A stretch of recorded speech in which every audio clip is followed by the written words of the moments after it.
اعوذ باللہ من الشیطان اللعین الرجیم بسم اللہ الرحمن الرحیم الحمد للہ رب العالمین الصلاة والسلام علی سیدنا و مولانا صاحب التاج والمعراج والبراق و سید العرب والعجم اسمہ مکتوب و مرفوع و منقوش فی اللوح والقلم جسمہ مقدر منور مطہر مولانا مولا ثقلین جد الحسن والحسین محبوب رب المشرقین والمغربین ابی القاسم محمد صلی اللہ علی سید الوسین و یاسب الدین امیر المومنین غالب علی کل غالب مطلوب لکل طالب یعنی علی ابن ابی طالب صلی اللہ علیہ وسلم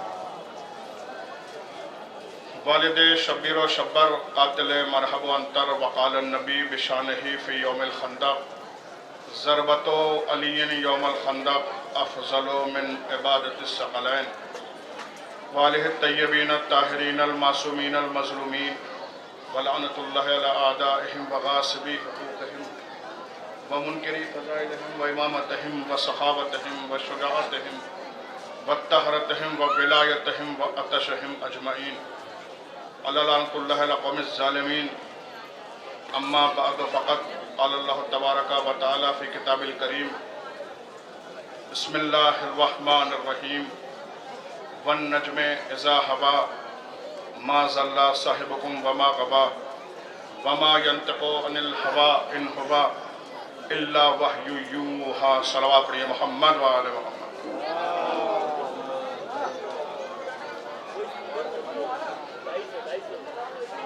پروردگار عالم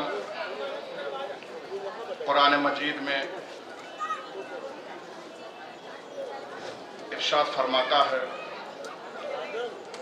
والنجم اذا ہوا، قسم ہے اس ستارے کی جب وہ ٹوٹا۔ اللہ نے قرآن مجید میں ستارے کی قسم کھائی، لیکن کب کھائی؟ جب تک وہ ستارہ آسمان کی بلندی پہ رہا اللہ نے اس کی قسم نہیں کھائی۔ جب تک وہ ستارہ عرش پہ چمکتا رہا نگاہ مشیت میں اس قابل نہیں ہوا کہ اس کی قسم کھائی جائے۔ لیکن جب وہی ستارہ اپنی ظاہری بلندی چھوڑ کر پستی کی طرف آیا تو نگاہ مشیت میں قسم کھانے کی منزل پر آ گیا۔ جب تک ستارہ آسمان پر رہا اللہ نے نہ اس کی قسم کھائی نہ یہ قرآن کی زینت بنا۔ لیکن جب یہ اپنی بلندی چھوڑ کر پستی کی طرف آیا، حالانکہ ستارے ایک جگہ پہ ٹھہرا نہیں کرتے، ستاروں کا کام ہی بھاگنا ہے، ٹوٹنا ہے، ایک جگہ پہ ٹھہرا نہیں کرتے۔ کوئی ادھر سے ادھر آیا، کوئی ادھر سے ادھر گیا، ستاروں کا کام ہی ادھر ادھر دوڑنا ہے۔ تو اللہ نے سارے ٹوٹنے والے ستاروں کی قسم نہیں کھائی، والنجم، اس ایک مخصوص ستارے کی جس کا نام زہرہ تھا، جس کی فضیلت یہ تھی کہ اس نے زہرا کی ڈیوڑی کو چوما تھا۔ اور اب ہم یہ نہیں دیکھیں گے کہ ستارہ آسمان سے ٹوٹنے کے بعد کہاں گیا۔ اگر کہیں اور چلا گیا، کسی اور دروازے پر چھپ گیا، گر گیا، تو پھر اس کی کوئی عظمت نہیں، کوئی مرتبہ نہیں۔ لیکن وہ ستارہ جو آسمان سے ٹوٹنے کے بعد صحیح دروازے پر آ جائے، یعنی دروازہ آل محمد پر آ جائے تو وہ زندگی پا لیتا۔ تو پھر ماننا پڑے گا، تسلیم کرنا پڑے گا کہ آل محمد کے دروازے پر زندگی ہے۔ اس دروازے سے ہٹنا موت ہے۔ جو اس دروازے سے ہٹ گیا وہ مر گیا، جو اس دروازے پر آ گیا وہ زندگی پا گیا۔ اب آپ تاریخ پڑھیے اور ڈھونڈ کر لائیے کوئی ایک ایسا نام جو آل محمد کے دروازے پر ادب کے ساتھ آیا ہو اور مر گیا۔ کیا سلمان مر گئے؟ ابو ذر مر گئے، جون مر گئے، میسم مر گئے، قمبر مر گئے، بلال مر گئے، عمار مر گئے۔ جو 9 محرم تک مرا ہوا تھا وہ عاشور کے دن حر علیہ السلام ہو گیا۔ ایک سلام پڑھیے محمد وآل محمد۔ ایک بابا سے بلند سلام پڑھیے مل کر محمد وآل محمد۔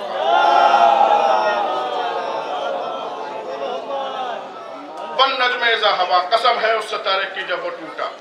پھر آگے اللہ کہتا ہے ما ضل صاحبکم وما غوا، آپ کا صاحب، آپ کا نبی نہ بہکا نہ گمراہ ہوا، یہ کبھی نہیں بہکا کرتے، نہ صحت میں بہکتے ہیں نہ بیماری میں بہکتے ہیں۔ جو بہک جائے وہ نبی نہیں ہوا کرتا، اس لیے کہ اگر رہبر بہک جائے تو پھر قوم کا کیا ہوگا، یہ کبھی نہیں بہکا کرتے۔ وما ينطق عن الهوى ان هو الا وحی یوحی، یہ اپنی مرضی سے نہیں بولتے، یہ اپنی مرضی سے گفتگو نہیں کرتے، یہ اس وقت بولتے ہیں جب وحی آتی ہے۔ آگے آ جائیے، آپ حضرات تشریف لیں، آگے آ جائیے۔ ایک سلام پڑھیے محمد وآل محمد۔ آپ بھی ادب سے تھوڑا آگے بڑھیں۔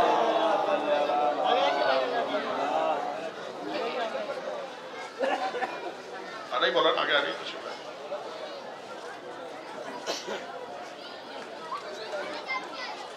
ایک سلام پڑھیے محمد وآل محمد۔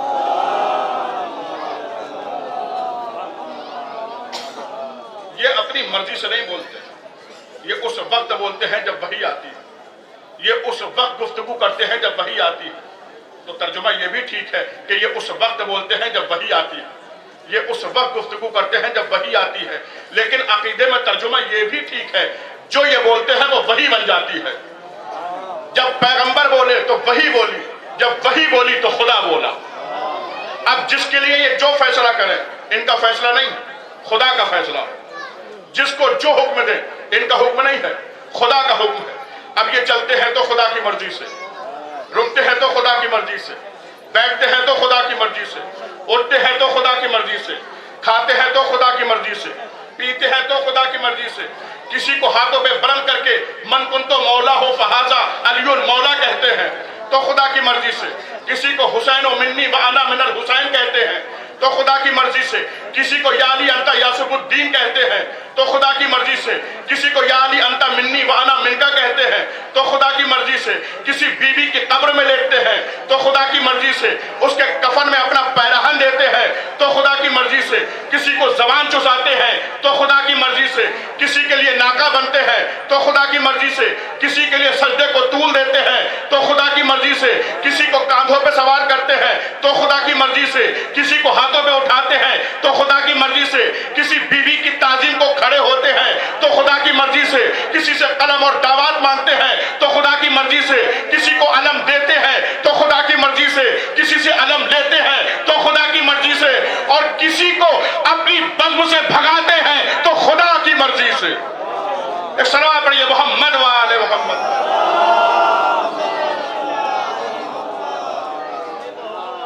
والنجم اذا ہوا ما ضل صاحبکم وما غوا، قسم ہے اس ستارے کی جب وہ ٹوٹا، تمہارا صاحب، تمہارا نبی نہ بہکا نہ گمراہ ہوا۔ یہ اپنی مرضی سے گفتگو نہیں کرتے، یہ اس وقت بولتے ہیں جب وحی آتی ہے۔ یہ سورہ نجم کی 16-17 آیتیں ہیں جو پے در پے ایک کے بعد ایک نازل ہوئی۔ والنجم اذا ہوا ما ضل صاحبکم وما غوا وما ينطق عن الهوى ان هو الا وحی یوحی علمہ شدید القوی ذو مرۃ فاستوى وهو بالافق الاعلی ثم دنا فتدلى فكان قاب قوسين او ادنى فاوحى الى عبده ما اوحى افتؤمرونه على ما يرى لقد راوا نظرة اخرى عند سدرة المنتهى عندها جنة المأوى اذ يغشى السدرة ما يغشى ما زاغ البصر وما طغى۔ قسم ہے اس ستارے کی جب وہ ٹوٹا، ما ضل صاحبکم وما غوا، آپ کا صاحب، آپ کا نبی نہ بہکا نہ گمراہ ہوا۔ وما ينطق عن الهوى ان هو الا وحی یوحی، یہ اپنی مرضی سے کبھی گفتگو نہیں کرتے، یہ جب بولتے ہیں جب وحی آتی۔ وهو بالافق الاعلی، اور یہ افق اعلیٰ کی باتیں بتا رہے ہیں، یہ اس وقت کا تذکرہ کر رہے ہیں جب یہ دنا فتد اللہ کی منزل پہ تھے۔ یہ اس وقت کی باتیں بتا رہے ہیں جب یہ اللہ کے اتنے نزدیک تھے جیسے کمان اور دو کمان کا فاصلہ ہو، اور میرے نبی نے اس کو سدرۃ المنتہا پہ دیکھا، نبی نے اس کو جنت المأویٰ پہ دیکھا، بلکہ جب سدرہ کو کوئی چیز ڈھانپ رہی تھی